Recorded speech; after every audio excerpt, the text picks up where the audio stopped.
material, and it doesn't matter why. It doesn't matter if you're doing counting chromosomes or if you're screening for cystic fibrosis or Tay-Sachs. It doesn't make any difference. If you're going to be getting genetic material, you need to get at the blastocyst stage where it's safe, not at an earlier stage where it is harmful to the embryo and lowers pregnancy rates. In our opinion, day 3 biopsy is no longer within the standard of care. We simply do not allow it our procedure, and quite frankly, we're at a loss why anyone would allow it in their center. Single gene defects can be done in a lot of different ways, and I won't spend a lot of time, in the interest of time, talking about that. But it is actually possible, because of some very, very smart geneticists, to take a single copy of DNA, or a very limited number of copies of DNA, 2, 3, 4, 5 cells, and copy them as much as 100 million times so that you can turn around and actually tell whether that embryo has good genes or bad genes in it. And this is the type of thing, these are the types of curves that you see with different peaks to show where it's homozygous or heterozygous, the good copy here, the bad copy there. And these curves look complicated, and it's a bunch of squiggly lines, but in fact, in the end, they're not that hard to interpret. And it's an enormously powerful tool. And so we do PGD for single gene defects many, countless times per year.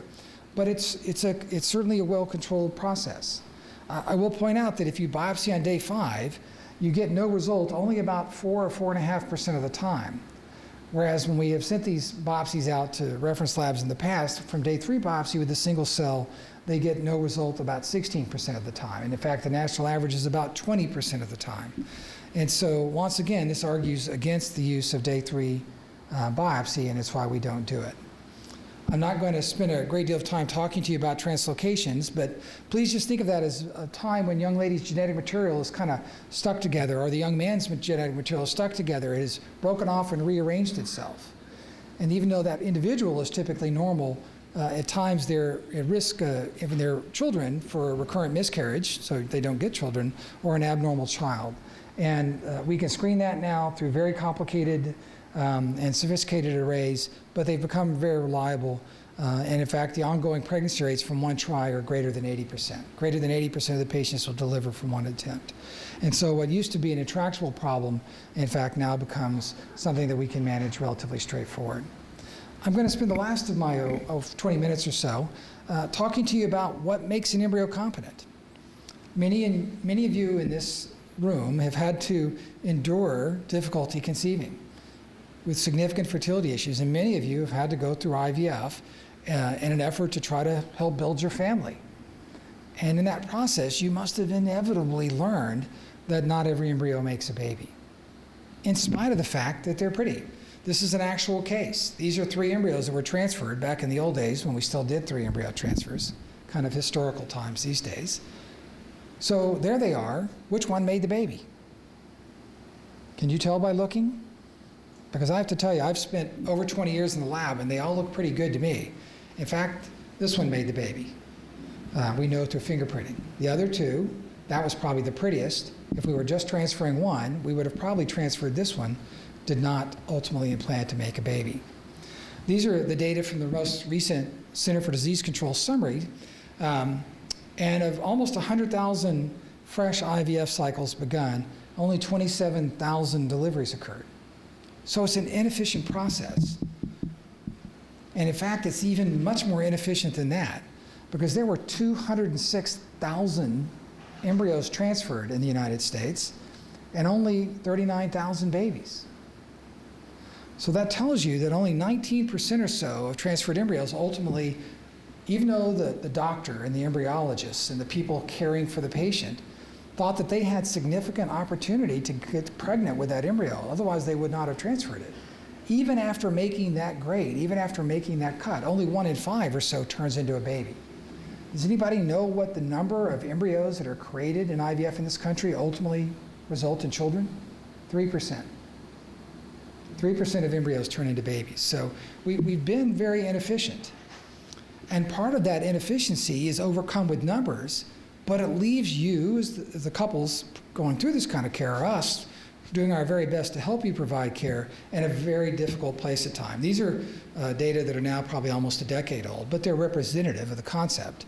So for every 100 follicles you grow, a patient grows, not just one patient if they make 100, of course, but for every 100 follicles out there, we actually only end up with about 85 eggs and only about 76 or 7 mature eggs. We only end up with about 35 embryos that look normal on day 3, about half of that on day 5, and about half of that turn into babies. The problem we have clinically and at most centers is that you're deciding which embryos you're going to transfer here at the cleavage stage, even though at that point only about a quarter to a third of those embryos will actually deliver even in the best labs. So if only 13% embryos make babies in our hands and 21% of egg cells and 42% of blasts, that means we're picking at a time when we don't have a lot of certainty. It means that the average embryo we think can make a baby can't make a baby. So what do? We put back too many embryos. We put back more than we would like to try to overcome the lack of certainty about whether that embryo is truly capable of turning into a child. This paper from Vicki Adamson and David Adamson and Vicki Baker back in 2004 actually showed that in 2000, now that's a decade or more ago, of the 35,000 babies born, 44% were from twins and 9% were from triplets. So the average baby born from IVF in that year in the United States was actually from a multiple pregnancy. And that brings risks. And while the shots are no fun, and the monitoring is really no fun, and having your blood drawn is no fun, and the progesterone oil is truly evil, all of those things are true. In the end, the health of the children is what counts for most, and having all the multiple gestations clearly puts us at risk. If you go around, and I show this slide at doctors' conferences all the time, so all the doctors say, well, we just put one back in everybody. But in fact, they're all lying dogs, and I'm teasing now, please take that as a joke. Because actually, at least in 2005, which is the most recent year the CDC reported this individually, only about 8% of day 3 transfers and less than 10% of day 5 transfers involved a single embryo. Virtually none of those had embryos to freeze, so it means that the doctor had no choice. There's very little elective transfer going on out there. The reason for that, if you were to understand it like doctors do, is because the worst morphology embryos implant about 20% of the time, and the best only about 40% of the time. So we don't get to separate their quality very effectively. Of course, God knows this. Some are going to make babies, and some aren't. So what we need is a way of understanding the ones that can and separating them from the ones that cannot. We need a test that does that. And so we are getting closer. And that's what we're going to talk briefly about. Now, this is just an old graph.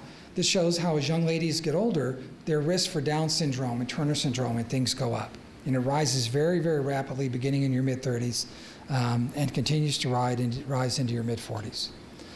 The reality is that these numbers, which are actually relatively low, 1 in 5 pregnancies, 1 in 10, 5% of pregnancies, 10% of pregnancies, are actually very low compared to the prevalence of abnormality in embryos. Even when women are very young, 25 to 30% of their embryos have the wrong number of chromosomes. This shuffling process, this going from a full set to a half set, simply does not occur correctly. And so they end up imbalanced, like extra chromosome 20 for Down syndrome. Unfortunately, and this is just, I won't show you millions of slides, but basically these are just different growth rates across the bottom, and this is their risk of having the wrong number of chromosomes inside. And look at it. It doesn't matter how pretty they are, or how fast they are, or how slow they are. They all have the same risk of being broken.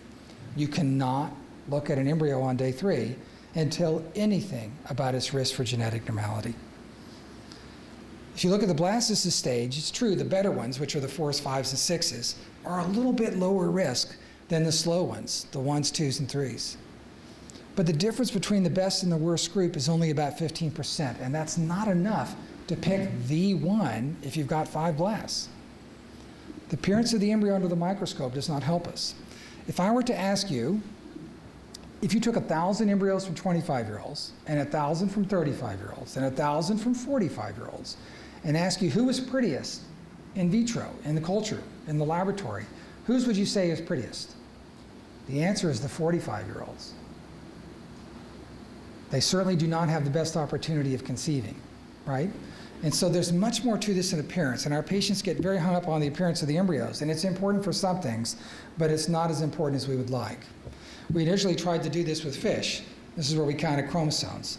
Dr. Levy will laugh because he knows how much I hate fish, but fish was a technology which had great potential because you could test any cell no matter what stage it was at. And all you had to do was count the little dots. You should have 2 blue dots, 2 little red dots, 2 green dots. Of course, you only look at 2 dots at a time, and this is sort of cheating. So here's another cell from that same embryo. How many green dots are there? 2 or 4? Interpreted as 2. What about the blue and gold dots? They're probably overlapping in that cell, but it's hard to see. Ooh, how many red dots are there? That could be what's called the split signal. Up here at the top. Looks like 2 red dots, but is it really? Because if it's 3 red dots, the embryo goes in the trash. And if it's 2 red dots, the embryo goes in the patient. FISH was too subjective, and it was too difficult. And ultimately, 12 prospective randomized trials showed that it didn't work. This is some stuff I won't bore you with in the interest of time, but the newer technologies are probably 98 or 99% accurate. They are not 100% accurate, but they are very good. And so we've gone from an error rate that probably exceeded 50%. The error rate with FISH cumulatively was probably over 50%, down to something that's maybe 1 or 2%, much better. Is it meaningful? Well, we did studies where we actually put embryos back after a biopsy without waiting for any results. And then we did fingerprinting to say, okay, if we said the embryo was normal, did it make a baby? Or if we said it was abnormal, did it fail to make a baby? And you can see that in this study, which involved many hundreds of embryos, every embryo that was diagnosed as abnormal failed to make a baby. Now, we know it's not perfect. We think the error rate may be as high as 2 or 3% with those, but it's extremely low. On the other hand, if you say it's normal, do you do better than average? This is the initial summary that was presented by one of our fellows, but you can see that the blue bars are the pregnancy rates without screening, where many more embryos were transferred per patient, and the orange bars are with screening. And the orange bar group had more prior failed cycles, fewer embryos to select from, and were clearly a much tougher group of patients to care for. And yet, look at the difference in outcomes, dramatic.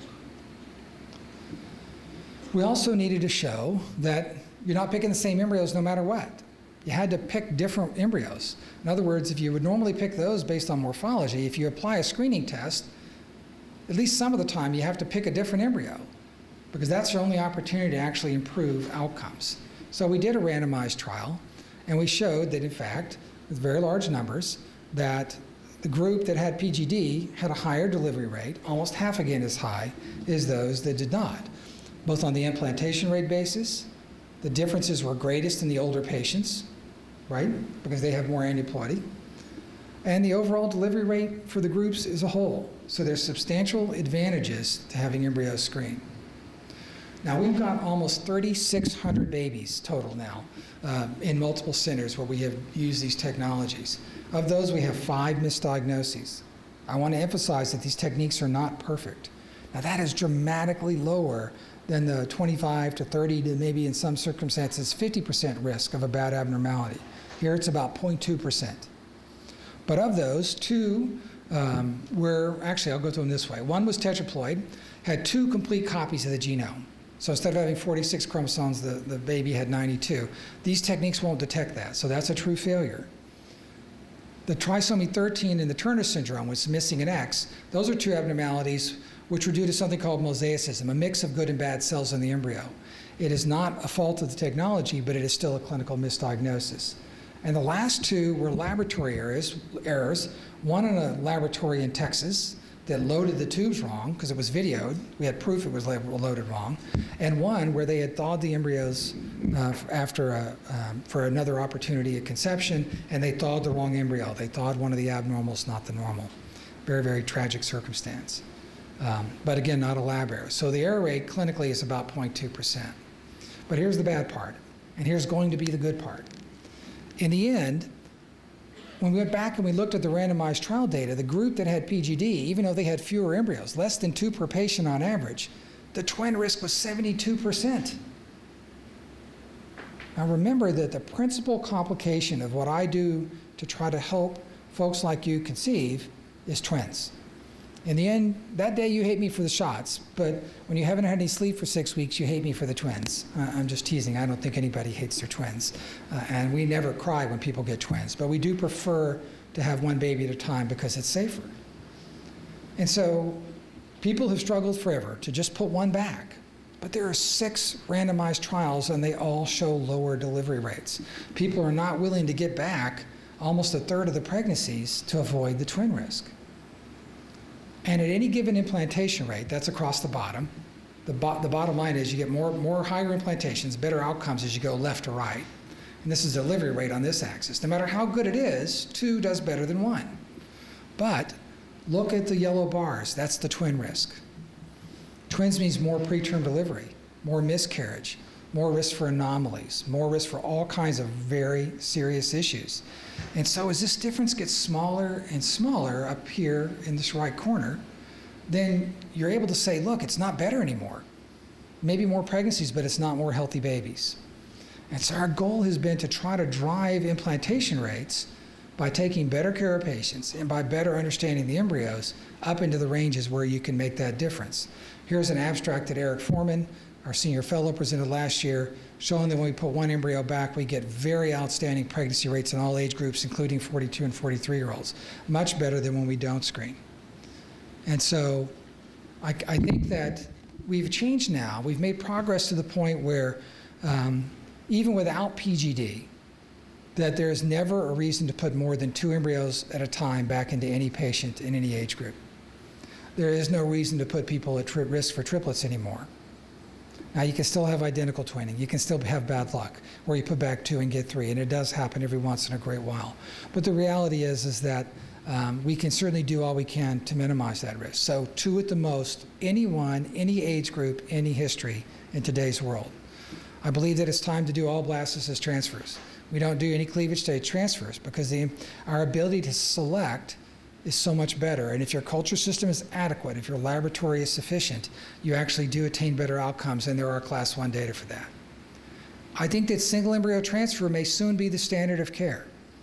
What if you could have pregnancy rates approaching 3 out of 4 in 1 month with no risk for twins? We're just finishing a large randomized trial.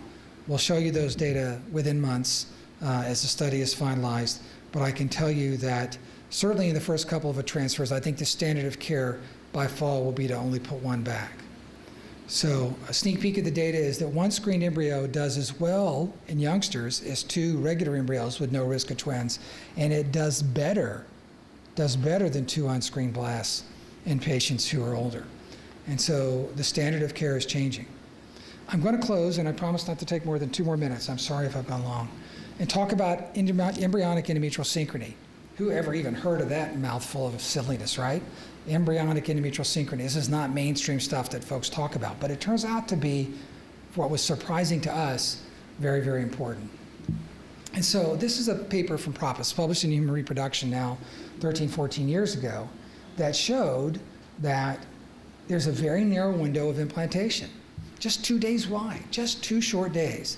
And if the embryo, which can really only implant for about 12 hours, is outside of that 2-day time period, then in the end, you don't get implantation. If you're an hour outside that window, we believe implantation rates go down by half. You lose half the babies. And if you're 12 or more hours outside it, we think you lose almost all the babies. And so this is an important issue. We believe it is controlled by when your progesterone goes up, not when you start your medicine, not when they do your transfer, not whether it's day 3 or day 5 or day 6. It's when your progesterone begins up and exceeds a critical threshold. The basic science for that was done by Steve Young at Chapel Hill, who's a really smart guy. And normally, nature just sort of makes sure that the implantation window is about the same thing as the embryonic windows. So they're lined up with each other. It lines up perfectly. But in a stimulated cycle, your progesterone goes up earlier, so this window opens and closes earlier, and the embryos tend to grow slower, particularly as you get older, particularly as your FSH goes up, particularly as you have PCOS, particularly you have a lot of other things that affect your eggs. You can make an embryo that can make a baby, but maybe it's not getting ready until it's outside the window of time in which the uterus is ready. And in fact, that's exactly what happens. We have some very sophisticated statistical modeling done by Deanne Taylor and many other individuals within our group, and we're able to predict this window pretty accurately now. So let me show you how good the data were when we went back and looked retrospectively at this at implantation rates in genetically normal embryos. So these ones really had a great shot. If they were before the edge of the window, they were in the window, 2/3 of the babies with a mean age of 38, 2/3 of the embryos turned into babies. That's pretty high. That's a lot of babies from one embryo. If we were even 2 hours out, this is 1 hour out, 2 hours out, the pregnancy rates go down by 1/3. If we were even 4 hours out, we lost approximately half the pregnancies. What you don't see on this curve, because it just did not make it on this particular graph, is if you're 8 hours out, the pregnancy rate's less than 5%. And so every patient, even if they're not doing genetics, there's nothing to do with doing genetics. We can do the genetic testing in 4 hours in our center. So that's irrelevant. Every patient, the embryo is either in the window or out of the window. We either get the embryo, is the embryo in sync with the endometrium, or it's not in sync with the endometrium. If it's not, we're going to freeze it, and we're going to put it back to next month. And the reason that is so important is that this issue of synchrony, this issue of the embryo being ready when the endometrium is no longer ready, is one we never have to lose. We lose less than 1% of embryos to freezing. So we can now make sure that the uterus is ready when the embryo is ready. And we think that this has very, very substantially impacted our patients' implantation and delivery rates. And again, it's part of empowering us to just put one back and get better outcomes. So with that, I would like to thank everyone on my team, my research science team up here, although it doesn't have all the bioinformatics people or even some of the core genetics people. So I apologize for that. And of course, my embryology laboratory led by Kathleen Ferry right here. Thank you very much.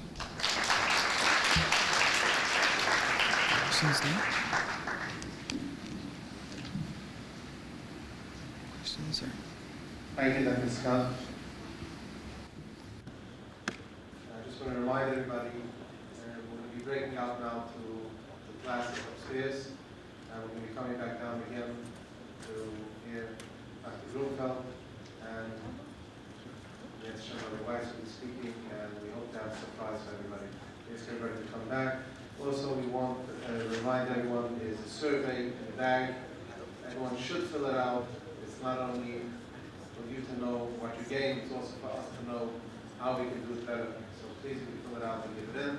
Also, I just want to one little change. Workshop number was supposed to be number 308, was changed to 306. Thank you, everybody. Those who are coming downstairs, we can get started. We can end on time.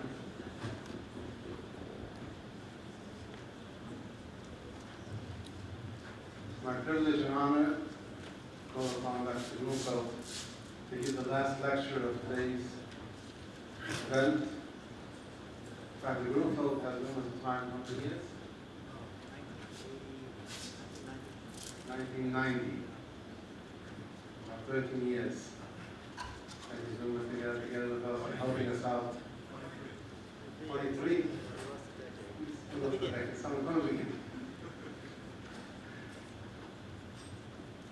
He was one of the first centers to implement supervision, hashgacha, on the highest degree, that all the centers had to follow him in order to be on the level of hashgacha supervision that we are. I want to thank him personally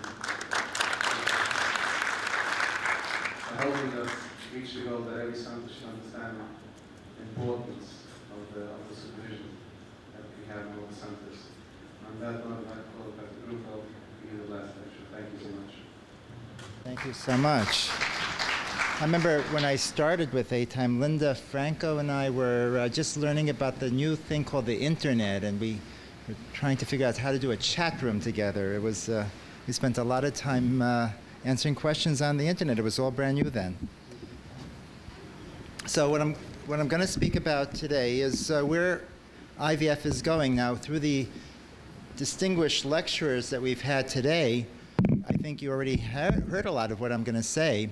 But what I want to give you is a little perspective on when you hear a lot of new things, which ones do I think are important, which ones do I think are real, which ones are going to be interesting in our lifetime, and which one in our many children that we're going to help everybody to have lifetime. Well, these new events will be an important part of reproductive medicine. So I wanted to start to talk about genetics. You've heard a lot of talks, particularly Dr. Scott and his genetics lab, which actually is one of the genetics labs that we in RMA of New York are currently using, and I'll explain why in a moment. What does genetics have to do with IVF? People commonly come to me and say, you know what, I'm not getting pregnant, my ovulations are perfect, I'm ovulating after mikvah, my husband has beautiful sperm, my uterus fallopian tubes are normal, but the embryos are not catching on. I think I'm rejecting the embryos. Is there such a thing as rejecting the embryos? And what I want to tell you is that most of us are looking more at the embryo. The embryo is the key player. And the part of the embryo that controls everything are the genes in the embryo.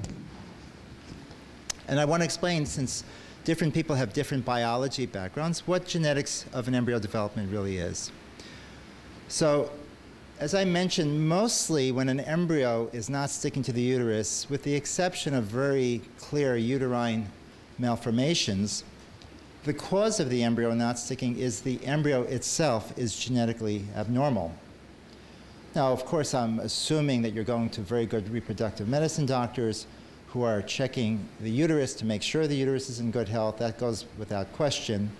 And many people have looked at the immune system as a rejection, that the immune system is causing the embryo to reject. The embryo, we think, some people think, not I, is perfectly normal, but the body is fighting because a war is going on. And it turns out that's probably a very rare cause of IVF failure and reproductive failure. It's very rare that the immune system is causing the embryo to die.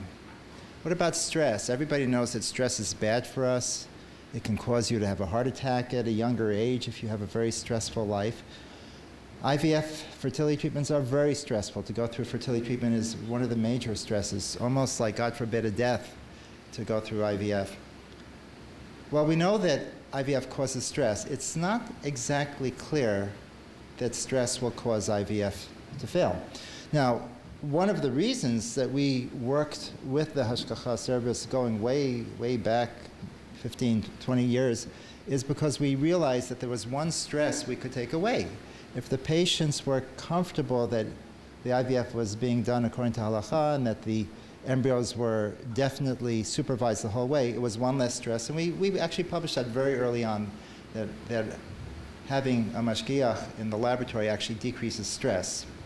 But don't blame yourself. Your stress is not the reason you're not getting pregnant. We don't want anyone to blame themselves. Of course, it's very important to come to a conference like this so you hear all the different doctors so you can figure out which centers are available, which centers know what's going on, and which centers do allow Hashgacha service. So RMA is centered here in Manhattan, just a few blocks away across the park from where we are. You could easily walk there in 10 minutes straight across the park on a beautiful day. The parade is going right by your office right now on Madison Avenue. We have an office in Westchester, which is very convenient for those of you who live upstate. We have an office in Garden City. Now, this is not our laboratory office. This is just